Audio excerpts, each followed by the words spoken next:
Welcome to another episode of How Did You Get There? A show about thoughts, ideas, opinions, and beliefs that we may be critical of those things and not necessarily of the people who hold them.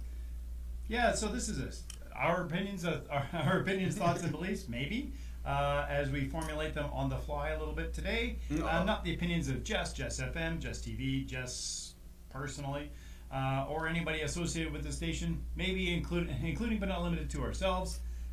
If you have a problem with anything we say today, let us know. And today's a good day to pay attention to the things that might cross the line, as it were.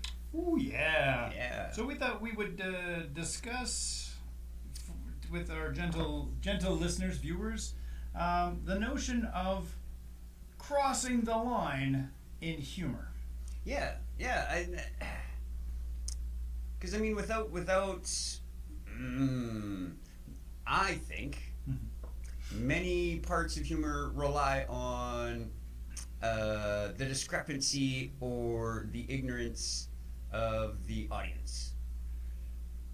Yeah. So there is no real. There are a lot of varying and overlapping definitions of what humor is, and sort of the most justifiable theory of humor relies on incongruity. It's the incongruity theory of humor. It is not alone. There's the superiority theory.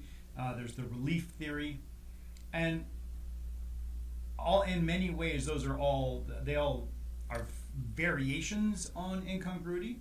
A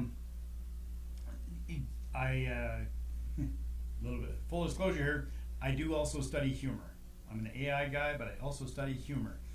So superiority theory runs along the lines of if somebody can't be the butt, somebody or something cannot be the butt of a joke, which holds you, the teller, or you, the audience of the joke, in a superior position, there is no humor. I got you. Maybe pretty close. Like, what was it? How many, insert somebody you want to make fun of here, does it take to screw in a light bulb? I don't know right? how many. Yeah. And then that person is the butt of the joke because they've done something weird and dumb. How many Torontonians does it take to change a light bulb? Just one. He stands there and waits while the world revolves around him. But that could be played also differently. So I'm going to use that same joke, and let's see what kind of humor that one might be. How many conductors does it take to change a light bulb? No one knows because no one was watching. How many psychologists does it take to change a light bulb? One, but the light bulb has to want to change. Yeah. So we're not like each of those are parts of they're same. They're based on the same joke. Yep. But the punchline isn't always. And the joke and the punchline are just parts of what's happening there, but they're good examples that support superiority theory. Right. So in some regards, we would say that we are superior to Torontonians because we know the right way to change a light bulb, and they are doing it in a way that is self-centered to them. Gotcha. Right. Yeah. We know the right way to change a light bulb, but psychologists have a tough time because there's all this other stuff going on in the patient. You can't change things that don't want changing. Right. So the superiority there is the thing, but there's also this incongruity about a light bulb doesn't have intention. A light bulb doesn't have intention. Expecting the world to turn around you as the focal point is definitely incongruous. Nobody knows nobody's watching. Does actually bring in some incongruity. It's the notion that you're changing a light bulb, but you don't know if you're changing a light bulb. Right. Is incongruous, right? So all that ties back. Yeah. Or the relief theory of humor, whereby it's not so bad. Like, I feel so much better because that was just a joke. Yeah. Right? I wondered, that's good that you put it that way, because I felt more like, this is so horrible, light bulbs are terrible, how do I get light bulb relief? I tell light bulb jokes. Right, and there is some of that too in. Because I was thinking like dark humor is relief comedy. Well, and that's more what we're going for, but it's still there's a sense of tension, and the release of that tension is a source of mirth. Okay. And I can see that too, and viscerally that feels right. Mm-hmm. Right. So to be able to go whew at the end of the joke. Yeah, exactly. Or laugh it off because you've made fun of something that lets you release the pressure of having to pay attention to that thing or whatever. Like, in some regards, a lot of what you see on John Oliver, for example, is going to be rooted in relief theory. Oh, yeah, because he's like, this is the horrible thing that's going on, and why couldn't we just do this? Right? And then we laugh, because we go, oh, yeah, well, that's hilarious. That's but a whole lot less work than what I was thinking. Mm-hmm. Right? But I still claim that's incongruity. Even, the whole notion, it's funny because it's true. Mm-hmm. Well, that doesn't seem like superiority theory, and it doesn't really seem like relief theory. And in some regards, because it aligns with the way that the world is, it's true. Mm-hmm. How can it be funny if it's true? It's because it's actually incongruous with what should be true, or what we believe to be true, or what we hope to be true. Right. Like, okay, like cues or whatever. Like, you line up for this, and, well, isn't it weird that, right? Yeah. Yeah, okay. I get it. And there's humor there, but it's because in some regards there's humor there because there shouldn't be humor there. Funeral, like we're cruising along in a limo behind the hearse, and we thought, hey, if they served liquor up there, would it be a hearsey bar? Right. Because there's no way that any of that happens, but it sure took some of the things that are terrible happen in a hearse. But yep. Yeah, like the casket falling out and rolling all the way back to the church. True. And then they just had to rehearse. Yeah, exactly. Yeah, and they're not good. I mean, there is something in my mind that's hysterical about airbag in the coffin. I know, right? Or hypothetically, a couple of brothers are sitting at a funeral for their mother and start making your mom jokes. That could hypothetically happen. So I guess where we're headed with all of this is we're trying to throw down some like types of humor, the causes for the humor, and do we then have justification for, as I almost cleverly put it, the belittlement of others? Yeah. There's this notion or this method in stand-up comedy where people will either literally or at least figuratively say, well, just jokes. Mm-hmm. Right? Mm-hmm. So they're telling a joke. So my brother met this nice Jewish girl, and she gave him her number. And he said, that's great, but we use names now? Yeah.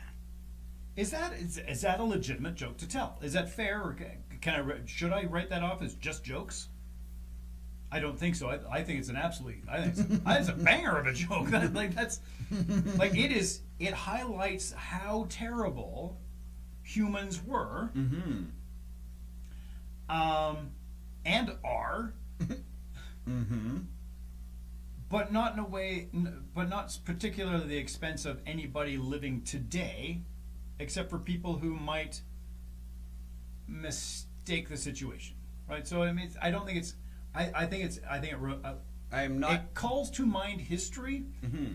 in a way that makes that history ridiculous. Literally to ridicule. Right.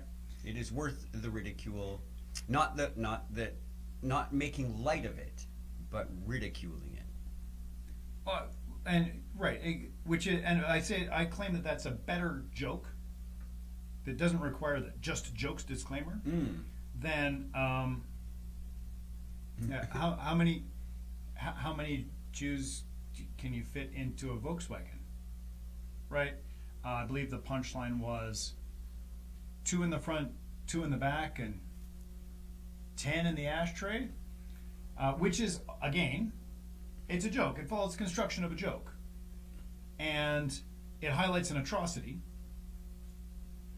but I don't think it does it in a way that necessarily recalls things of the history that make it a joke.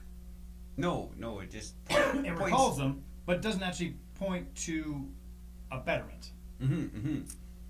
Like, even though it does sound a little weird, we use names now, but like we do, and they matter, and that's where you're. No, yeah, you're not a number. You're a person. Yeah. Like you are yes, you're an individual, but you're a person. Yes. Right, and I think that's an important distinction. All right. Would I stand up on stage and tell that joke? No. Would I sit in this chair and tell that joke in the context of discussing it? Yes, absolutely. Yeah, exactly. It wouldn't be my go-to for getting people to laugh. But it might be my go-to to gauge the crowd. Sure. Have you ever watched any Jimmy Carr? Not in a very long time, but yes, definitely have. Pardon me. Shouldn't eat brownies, I guess. Or cookies from the Girl Guides. So when does... Yeah. They're not called that anymore. Do we have a line? Is there a line here? Not anymore, because they're not called brownies anymore. So when does a cub become a scout? Go ahead. It's time for us to tell our worst jokes and then say they're not really. After he eats his first brownie? Yes, correct. Yeah. I feel real awkward telling that joke. Mm-hmm. But, however, there are people who will find it funny. There is mirth in that. Like, it is a humorous construct. It's designed to be so. And there is mirth, but how people react with that mirth is separate from, it might be tremendously funny, but nobody's going to laugh at that. Something that I think you've said, and I've heard Steve Martin say, is that the punchlines are first unexpected, but second inevitable. For really good jokes, absolutely. Right? Like, I told my friends I was going to give my cat a bath, and they all said, "Oh, that's not very dangerous." I'm like, "Nah, the worst part was getting the fur off my tongue." Right? So, which is good. So, but like, in that joke, I am the ridiculous one. I'm the one that is being mocked. Is self-deprecation a defeater to that line? Like, it's still incongruity. Yeah, definitely. But if we're worried about crossing the Where's line the line of civility, if my jokes are self-deprecating, right? I can say that because I am. Yeah. Insert this. Like no, I wouldn't. I mean that's still different. No, I don't want to be. I don't want to say like because I'm a single white guy. This is my single white guy joke. I realize that is a form of self-deprecation. I mean specifically telling jokes about Jeff.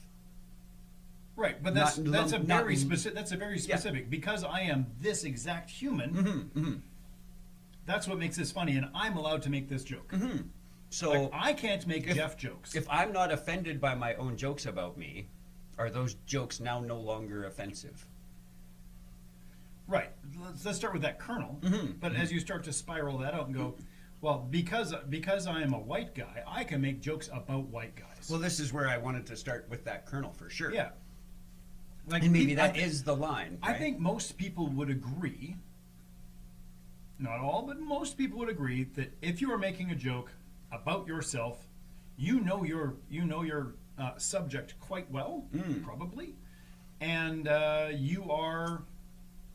you can be the judge of whether you are offended by the joke about you. I would love to tell a joke about me that offends me. That I created my own. Oh yeah, I would be shocked and reviled and laugh. It would be awesome.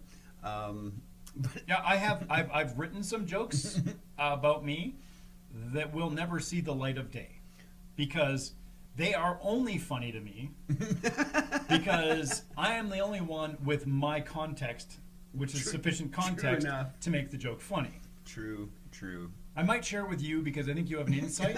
I have a bit of And I context. absolutely will not put that on the air. It won't be on the internet. Yeah, no, it is. Yeah, well, it is not good. No. It's bad. So, but then, to that question though, so it's probably let's call it a safe joke. Can we just use that for today? Sure, we'll call that safe joke. Ones that don't cross the lines to impropriety, or just straight up, or worse. I think there's a lot of. I think there are. This gets into that whole the description of pornography. I can't really tell you. Can't really define it for you, but I know it when I see it. Right. So there are safe jokes and there are unsafe jokes, and I think we could probably all agree that those are reasonable categories. But where the delineator is, that's the line we're talking about. That's what we're looking for today. So by and large, I will say that dad jokes, like simple plays on words, even complicated plays on words that are it's just literally just about the words and not about any of the other things, safe. Yes. Right? And probably we'll have Well, you can near consensus on that. Yeah, I mean, you can construct a dad joke that is likewise offensive. But overall, the intent of the dad joke is, I keep all of these things in the drawer labeled bottom secret because it's just below the drawer labeled top secret. Right. Yeah. Safe joke. Yeah. How do you know when a joke is a dad joke? When the punchline is apparent. First time I heard that, my son told me that joke. What? Yeah, but He probably got it from you. You have to remember, it must also be full grown. Ooh. But that might actually lend offense. Maybe. Full grown. I mean, exactly. I mean, punchline is apparent. Right? Full grown. Yeah. So let's claim those are safe jokes. Knock knocks, by and large. Potentially, generally good. Again, mostly plays on word. Allusion to pop culture. Historically, they were. Historically, they were. Yoda, I am. Right? That's right. I run into the same speech pattern, but only because of Shakespeare. Yeah. From whence they come. Too many. You're welcome.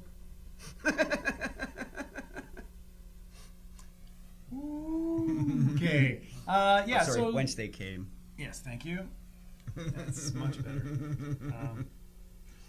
Whence, hence, thence. Yep. Where, here, there. Right? It's locational. Whether you put the vowel W in front or the consonant T in front. Thence. Tense. Yep. Yeah. So, whither, hither, thither. You're not yawn? Well, whither I guess to stay consistent. is over there. Hither, here, thither, over there. So my pun brain just had some speech impediment, same sex couple that's female. Thither, thither. Which is funny. They're from over there and they come here. They come here? Yes, that's what I was saying. Yep. You're welcome. Thank you. Did we cross the line? Maybe a little bit. For some people, absolutely. Right, we absolutely nailed ableism. We nailed. There's a bunch. The aristocrats. It is the very best inside joke that is a non-joke that is a joke. Yeah. And if you're not familiar with the aristocrats, there is a movie, like a documentary movie, and this is not the Disney one about cats. That's Aristocats. Which also I highly recommend. Absolutely. Looking forward to the live action version. Everybody wants to be a cat. Oh, I hope it's better than Cats. I would see it again and again. It's become a part of me. That's my favorite theater review for things you just don't know or haven't seen. Well, it was better than Cats. I would see it again and again. Yeah. I laughed, I cried. It became a part of me. Hey, if ever I'm watching this in the future, this is a note to me and to Jeff. We should do like a Siskel and Ebert movie review show. Oh my god. Oh, and anybody else's god. I'm not going to be so possessive. Ooh, that's a different topic. All right, drink. Yeah, so That's a good idea. so we're making jokes about making jokes. Yeah, kind of. Is that safe? I claim it is. I claim it is because really what's at stake is just jokes. Right. So I'm going to hammer that one wherever I can. Absolutely. So when Mike Dambra tells his retard jokes, Yeah. Oh, Don Rickles. Don Rickles You, from you- a number of years earlier. But I mean, that style of comedy that, hey, Yeah. you're this person in the audience I'm about to make fun of. Yep. And they do. And they do. And the rest of the audience, and typically their victim, really enjoys it. And I say victim, though. But And the victim, if the victim laughs, it is partly from the enjoyment of the ridicule, because they are the best judge of what's offensive to themselves, as we kind of established earlier. yeah. But also it's a bit of it's self-defense laughter, which is different than mirthful laughter. Yes. Because everybody's laughing and you don't want to appear to be a poor sport, you don't want to be in the out group, you will laugh to be in the in group. It's why when the bullies are making fun of the kid will also laugh. Yeah. It's not humor, No, it's defense. it's defensive laughter. yeah. It's in group behavior. Like yawning. Yes. Although I rarely yawn yawn at jokes. No, I have, though. I have. But the same thing, though, to appear part of the group, the empathy of the situation. Yeah. That's why you yawn when other people yawn. It's an empathy thing. Yeah. It's absolutely a subconscious mirroring effect. And sure, there's a lot of that going on. When so I was thinking about this show, and I was thinking about Mike Dambra and his retard routine, and he says that's okay. I can, you all know the person, Yeah. and they don't care what they're called. Yeah. He says, I quote, Yeah. and well, maybe they do. Well, did you ask every single person with relative mental deficiencies? No. No, you didn't. So you can't make this bold assertion with the strength of a philosophical assertion of truth. Common sense assertion of truth. Cartesian. Yeah, it's good enough. Yep. Like it's a sufficient claim, I suppose. And at the end of the day, whether it's true or not, his answer is, these are just jokes. Yes. Yes. If that is actually offensive and does cause the audience to think of people with relatively diminished mental capacity to be actually diminished people, despite the fact that it's jokes, because the way our brain makes these false equivalencies all the time, is it defensible to say just jokes? At what point is it the audience's responsibility to sift out which of the true elements are actually true and which of the joke elements are actually not true? Like, what is the responsibility of the audience in that case? What is the responsibility of the comedian? Now, Right? Utopian Jeff says, much like I think our entire voter base should be educated and informed about the things they vote on, our comedy audience should be aware of the tools used to make comedy work.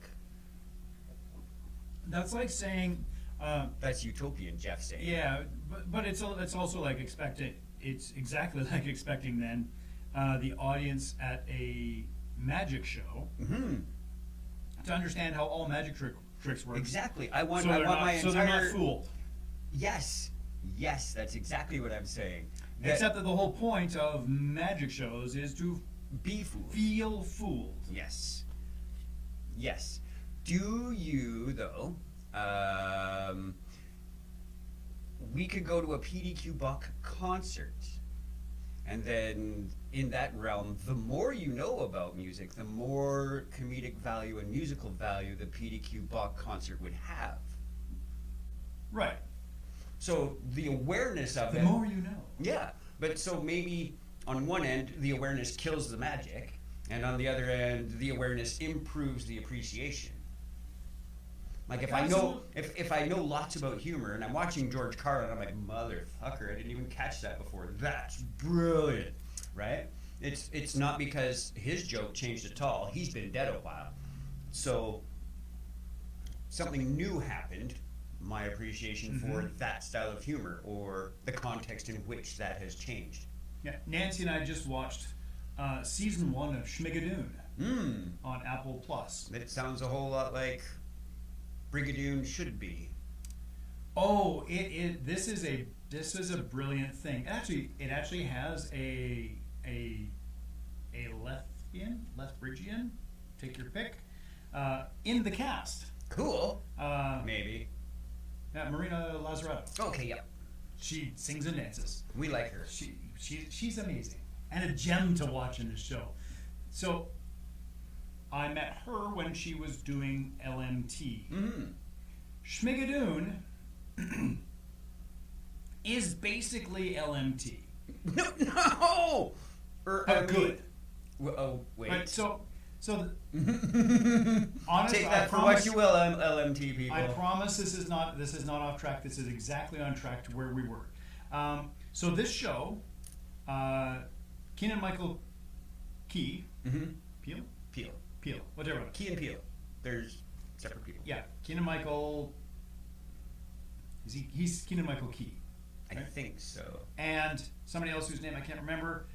They are married, and they're not married, but they've been together for quite some time, and they go off hiking, and they cross over this bridge, and they end up in Schmigadoon, which has, and it's a Brigadoon style setup. Yeah. And they sing Schmigadoon as a welcoming song, which is more or less Oklahoma. And there's the ne'er-do-well Carney and the busybody mayor's, the busybody minister's wife. There's a leprechaun played by Martin Short. He is a gem in my life. And so it's got Jane Krakowski in it. It's got. It's a well cast show. It is brilliantly cast, and but the whole thing is they've ended up in this because they're not certain if they have true love, which is, if you're a fan of the 1950s musicals, true love is what they're all about. And there's like sinister things happen, and people burst into song and dance spontaneously for no reason whatsoever. There's always somebody stirring the pot, and then things happen. It is a musical. It is if you took a mashup of all the 1950s musicals and then threw two people from modern day New York in it. That's trying to figure out what's not going a on. bad One premise. who's a fan and one who's not. Now, I'm a big fan of the genre of musicals, and I'm a big fan of poking fun at most of those musicals from the 50s, and a little to a certain degree. They have a charm. But I feel that I will have gotten more from that series, from all the little tiny in-jokes, than somebody who is not a fan of the genre. Yeah. We did watch episode 1 of season 2, where they've fallen out of love, or they think. They don't seem happy. So really, we're just starting the second act. So they go back to find Schmigadoon, but of course you can never go back. That's right. So they end up in Schmicago. It's your kind of town. Which is basically the 1970s Broadway burst. Oof. So it's Andrew Lloyd Webber and Chicago and Fosse and Sweeney Todd Cats. and we haven't run into Cats yet, but it's and Cabaret. Oh, yeah. Ooh, hey, fun. Right, like- Chorus line. Chorus line. Ooh. It's all that Those now. are the juicy funds. It's angsty and sexy and whatever. Cocaine disco. I love the 80s musicals. Yeah, it is angsty and sexy and dangerous, and people are all. So that's sort of the thing, though. But it's funny because I know these shows. Funnier, because like if It's if funny. you know Nothing nothing about nothing. You go. This is just funny because it's ridiculous. So really, it's just magic that's the enigma to this whole. The more you know, the more enjoyment. Also, the episode of Star Trek: Strange New Worlds, season 2, episode 9, where they found a subspace fold and fired some music into it because they were trying to use it to speed up communications, and the result was an improbability field enveloped them throughout the entire network and put them into an slightly altered reality where it's a musical. There you go. And it's hilarious from the musical's point of view because they're aware that anytime heightened emotions come up, they break into song and dance. So they're trying to play cool. And they try, but it's and it's all the things in it. Damn it, number one. Number one. No, never mind. More or less, yeah. So it's great, but it's funny because you know more about it. Yeah. The more you know. Yeah, yeah, Right. yeah. And they don't cross any lines. Everything there is sensible by today's standards. Oh, and if you're just joining us, That's exactly. we are already, unbelievably, we are halfway through. How did you get there? That's a show where we're critical of thoughts, ideas, opinions, beliefs, and not necessarily the people that hold them. Today we are trying to find the line between appropriate and inappropriate when it comes to humor. Is just jokes an adequate defense for crossing that line? No. If Tune in next week. Bam. Thank you. And scene. We had to blur out the offensive joke on his shirt. Yeah. Maybe. 8 out of 10 people named Richard. I've got news. The 5th dentist caved. All of them like Trident.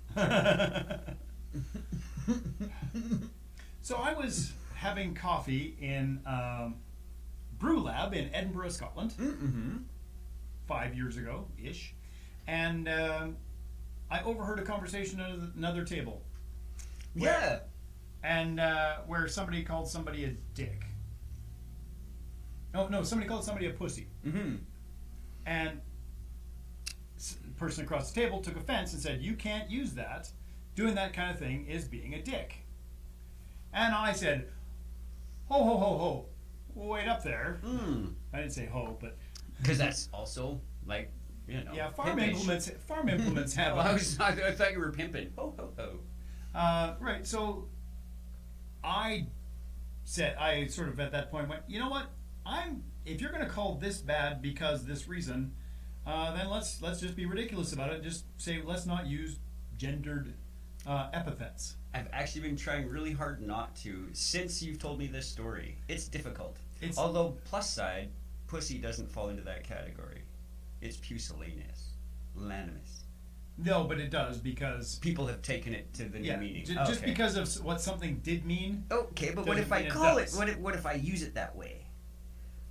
Just to add fuel to our fire today. What if I'm using a classic meaning of something and someone just happens to misinterpret my meaning? If you're being a pussy. Yeah, but that's not the word. Really? True. And most times you would do that sort of thing to actually specifically encourage someone to make the misjudgment so that you can... I might. Absolutely, we do. It's a thing. Pussycat. Is that where the transition? I'm just curious now. Yeah, pussycat is something else. Well, it's the pusillanimous nature of cats. Sure. Yeah. But I wonder if that's where it all sort of... The pussy, it's furry. I wonder, I'm just playing around with the word now.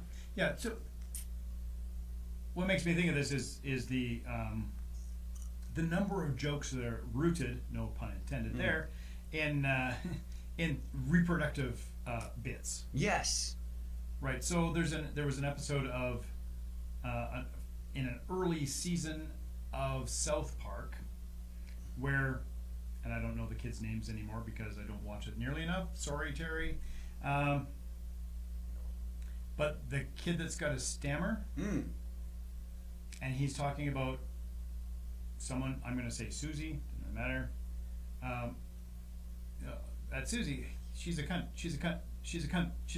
She's a continuing source of inspiration to me. Yeah, yeah. Right, which is funny, not because she's a continuing source of inspiration, but because of where he stammers. Mine from the song "I'm a Dick, I'm Addicted to You." Yes. Yeah. Right, and those are funny, and or memorable, because they play on taboo. We shouldn't talk about. Yes, the source of many swear words are the taboo items we perceive. Tabernacle. Right? I believe. I mean, I haven't done any homework to justify that position, but as I proceed through life, it bears out to be true. So Yeah. I haven't bothered to question it hard. Yeah.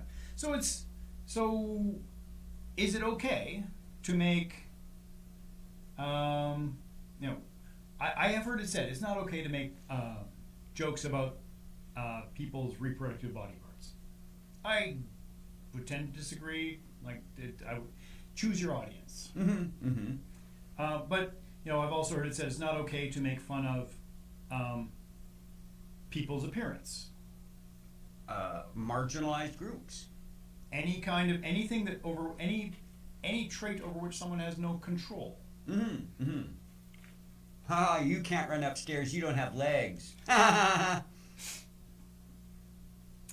Which calls to mind the double amputee frogs. Really? Yes, National Lampoon actually had a. I thought they had their fronts and they had sledges. Yeah, but they were double leg amputee frogs. Yeah. Back when alligator apparel was really big. Yeah. Yeah, so they launched a line of apparel which was double amputee frogs, because frogs' legs were also super in vogue at the time. Yeah. Poor people eat frogs' legs. But now only rich people do. It's like poor people eat lobster, but now rich people do. Yeah. It's weird. Japanese don't eat salmon. Now that's like their primary pride fish. Yeah. In terms of, anyway. Yeah, so we can't make fun. We can't, and I'm using this colloquially. We ought not. We ought not to make fun of people for their race, their sex, their gender, their religion, their size, their age, their skin color, their. So there's one in there that you threw in there What did I throw that in there? people have control over. You said religion. People have control over that. Oh, but it's still on the list of things we ought not to make. Oh, okay, fair. I- Just everything else nobody had control over. Maybe people have no control over their religion.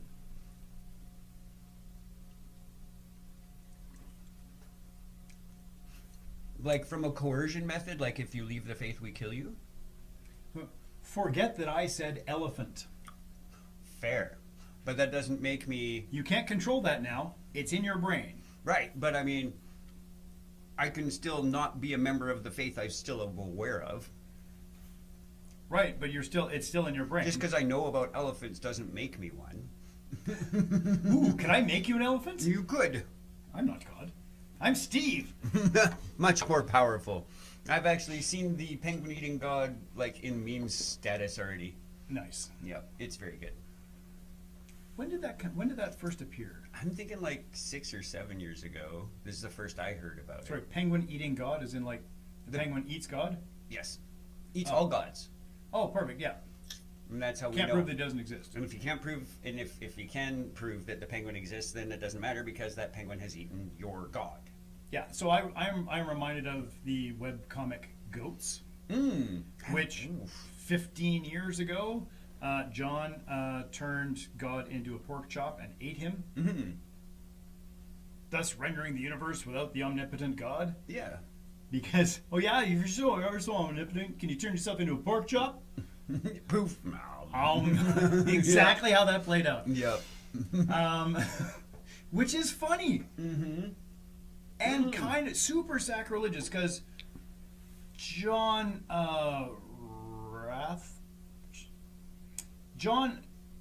in the story is apparently of Jewish heritage. Yeah. and turned God into a pork chop So- and ate the pork chop. Extra layers of fun. Well, because you do that so that you can get away with it, because then you're not punished by the god for breaking God's law. It's so good. That is a piece of brilliance. Yeah, it was great, and it's hilarious. But it is sacrilegious, or it is Yeah. taking the piss on so many religious grounds. Yup. Like, all of the Abrahamic ones are now like, wait. You did what? Yeah. Yeah. Well, I mean, it's the same. It's the same. But not every person of the Abrahamic faith went, oh, a blasphemer! Some people No. went, Right. I mean, Yeah. it's the same. It's the same webcomic that had the aliens, like gray aliens, like yeah, the Greys. the Greys, that were on Earth and happened to drink in the same bar. They were gay, and their names were Neil and Bob, Yes. which also made me giggle. Yes, absolutely. And so when John, having dealt with God, becomes the Chaos Pope, they become his. Thank you. Big hand for little bug. Thank you. They become his minions. That's pretty good. Right. There's layers, and it's funny, but it's as the British say, taking the piss Mm-hmm. on a whole bunch of different things all at once. Is that okay? Are we allowed to do that? If I make a joke but I make it offensive, Mm-hmm. that's not good. But if I make it absurdly offensive, does it become more good? Is like there's Is like that an absolution? Like, that's so clearly a hyperbolic thing that there is no way? Like that the way? aristocrats. Yeah. Soap, Oh yeah. right? I mean, we're talking aliens, right? It's the same. So, yet that sort of irreverence. They call me Angus the fence builder. Yeah, but that same sort of irreverence, blatant. This is what's wrong, and I need humor so that I don't get killed for this position. That is political cartoons or satire, and even then, that it doesn't absolve you from potentially getting killed for just jokes. Oh, I can tell you this joke because I have a friend who is black. Yes. I don't believe in Muhammad, so I have no problem drawing his picture. Is that okay? Yeah. Or is that a fair thing to do? Is that where the line goes? Is it the same line for everybody? And maybe that's the other thing is, we were talking about this in terms of some kind of absolute line. As though there's like a utilitarian approach to this question. Oh, utilitarianism is correct if you wait long enough. Yes. Well, I understand many of the horrible and sick defeaters to it, but overall, things with greater utility to me seem more beneficial. Not utilitarian things should be applied. Yeah. Yeah. So that's more of a metric I would use. Like, if I were to take this sort of benefits the most, harms the fewest approach to comedy, and then I draw my picture of Muhammad, well, only the Muslims would be offended by the Muhammad picture. So by and large, they are the minority. So is that joke now okay, right? So the argument from popularity, not a good argument. Well, I mean, it's like the argument somebody saying, with LGBTQ plus, all the pluses, why should we cater to that minority? Came an argument in the States. Oh, definitely. And someone ran the numbers and went, okay, so 7% of the population falls into this. Which means more people than live in the state of Georgia. There are more lesbians in that whole category than live in the state of Utah. And you would never say, why are we catering to Georgia? Why are we catering to Utah? Mm-hmm. Mm-hmm. Well, So it's not about numbers. Right? Okay, fair. Yeah. Right? That the whole The notion of when we put in a small percentage instead of the actual number. Yeah. Yeah. Just look at it's a small percentage. But look at how that translates into your neighborhood. I mean, if we did quick math, that's only 600 million people you're talking about. In the world, yeah. If I were gonna, Yeah, napkin math. napkin Sure. math, There's a lot of people. 600 million people. That's a lot of people. Yeah, but it's a minority, so we don't have to worry about them. That would Do you be know the how many third, of you there are? Be the four. Be the Right, third so most populous country on planet Earth is the GSRM. Right. Yeah. Or in other terms,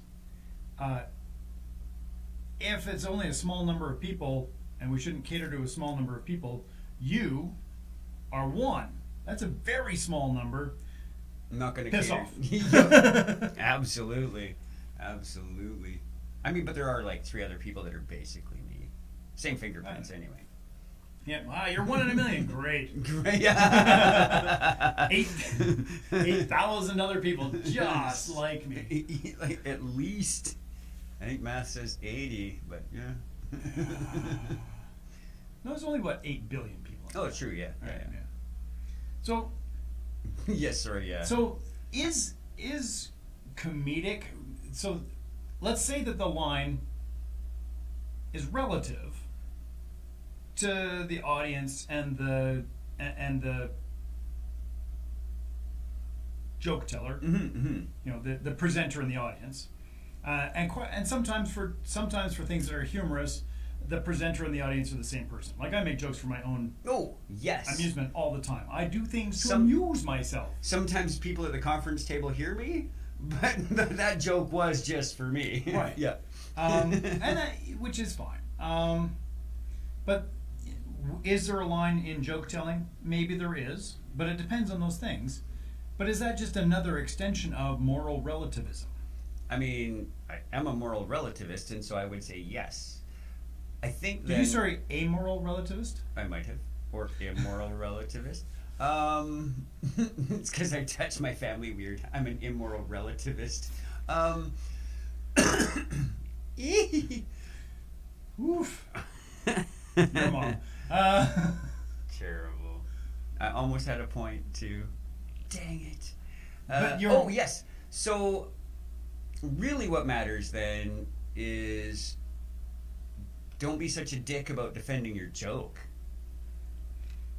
Yep. And anybody who's a dick about defending her joke is just playing the pussy. Cunty. It is cunty, yeah. I actually used those words on the thing in the Twitters when I was talking about the humors. Mm-hmm. I'm like, I have been going out of my way to try and not use gendered terms in my swear words, but sometimes it's really hard not to call someone a dick or their action cunty. Right. Yep. It's difficult. It requires you to expand your vocabulary. And I'm not against the swear words. Like, swear away, feel empowered, feel weak, whatever reason you're using it. I encourage you to think about the consequences of the actions that you have. Words have consequences. If you don't believe me, have a look at the American Declaration of Independence. Those are words. They're just words. But originalism is making them terrifying. There are consequences to those words. Yes. And there's interpretations to those words because the meanings have changed over time.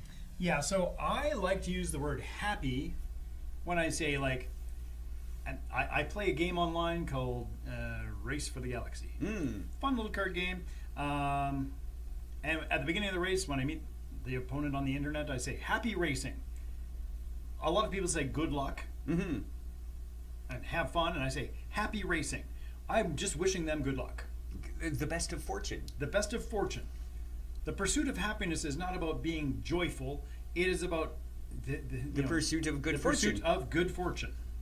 It's such a... That's what it means. I get in trouble for being understanding those things, though. People are like, well, you're just being semantic or being an etymological weirdo.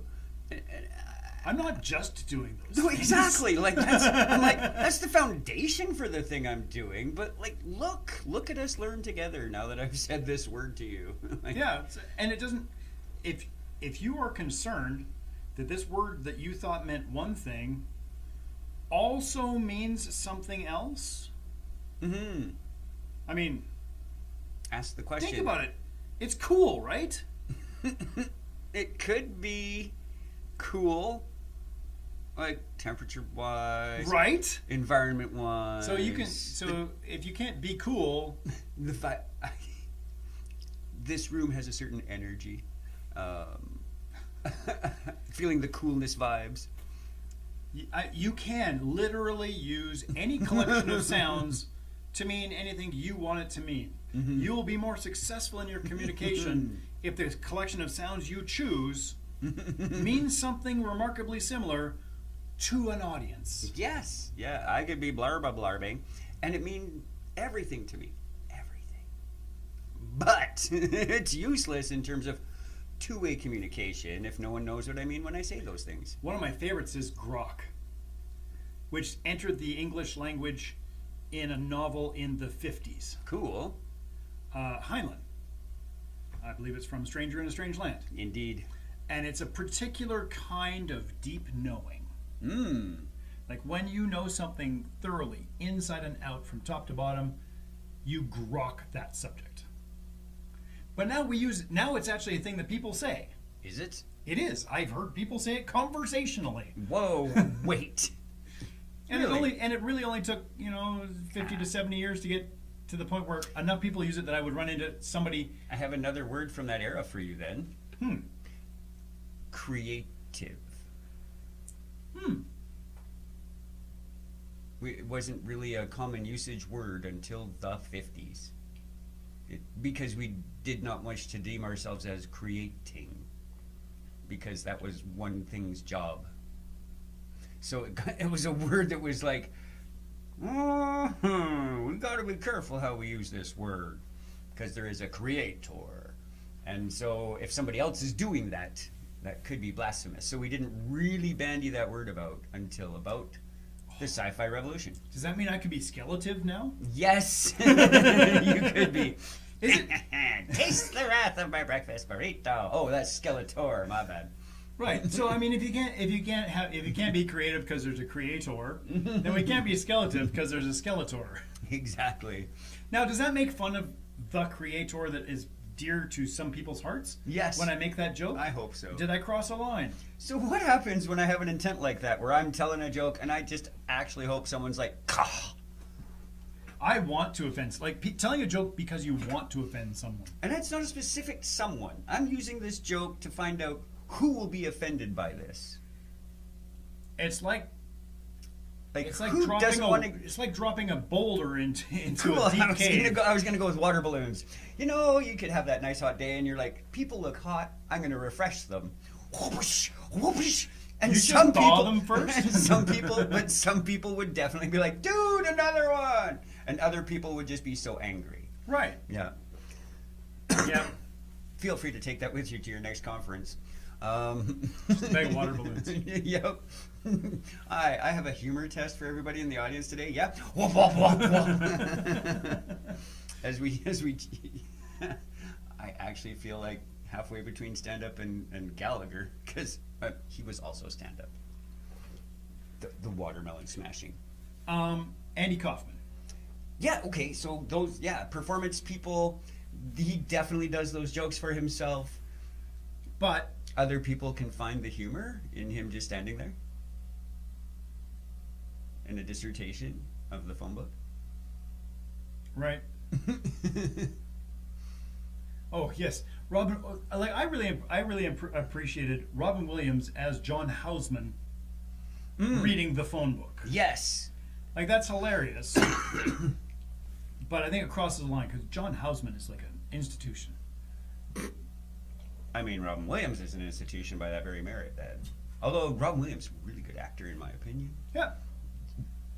I challenge anyone to watch a 1 hour photo. Oof. No, not again. They'll make me- If you ever want to feel uncomfortable in a weird way that you didn't think. Yeah. So crossing the line is It's easy. Yeah. But it is not easily avoided. I don't think it's easily avoided unless you are, quote, playing it safe. Right? Like, unless I'm, like, nerfing every joke I tell, I could easily run afoul of crossing that line. At least the first time through my comedy routine. If I tell the exact same routine, the exact same way the next time, and I cross that same line, now I'm just being rude, right? But if I get out there and I field my thing to the audience, and the audience is like, ooh, on the one joke, I might adjust that joke. Yeah. Right? So if you want gentle listener, kind viewer, if you want to do a little bit of your own personal research on where your line might be, may I recommend pretty much any one of Jimmy Carr's stand-up specials. You will quickly find. He's so tough. You will quickly find where your line is. He actually announces that that's what he's doing to Yep. you. He will tell you right up front, I'm going to see where the line is. And he just gets worse and worse and worse until most of the audience goes, oh. Weirdly, though, that we called it that. I did, you did just now. Yep. It's not getting worse.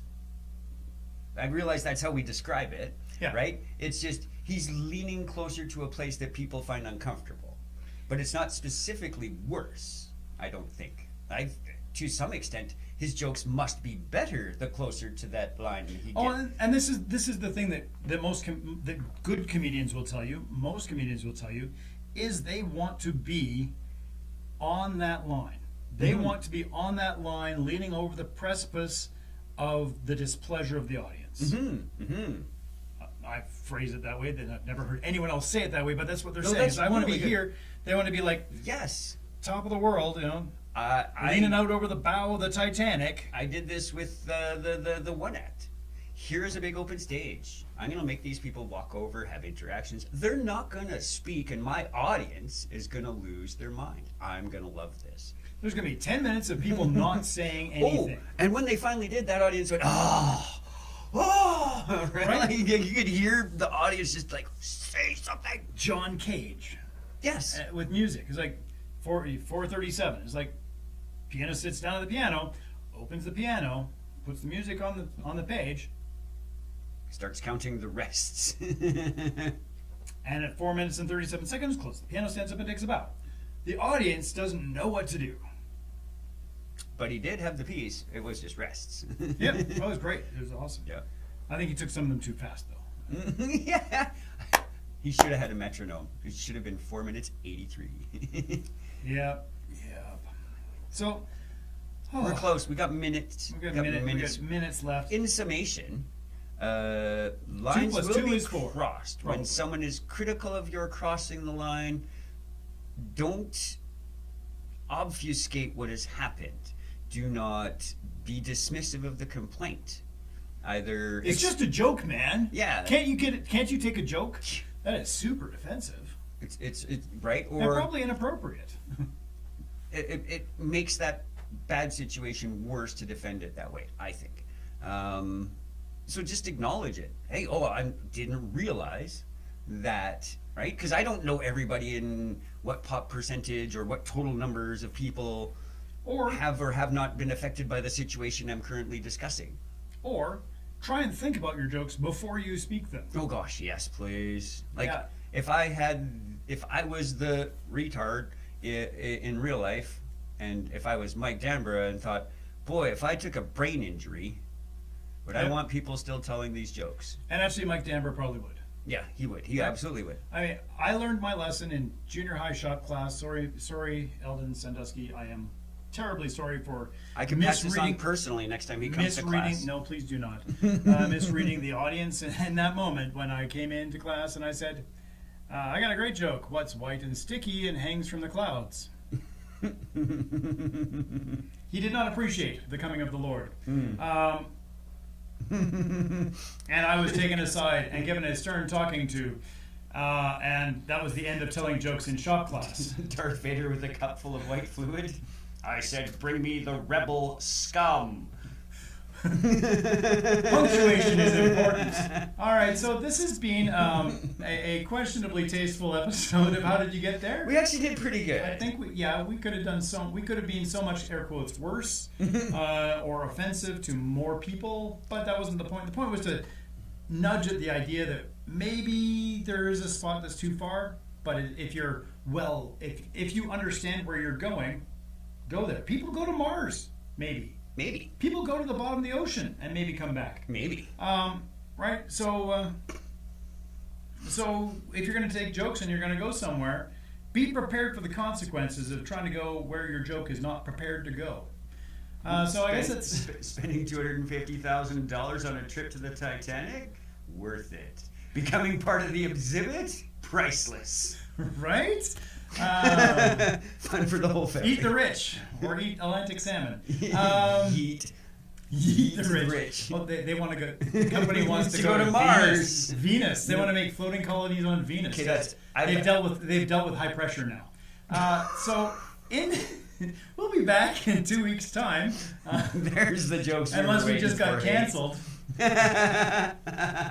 I've been Stephen. I'll still be Jeff, I suppose. Thanks, Jess. And we're gone. Oh, he's not even...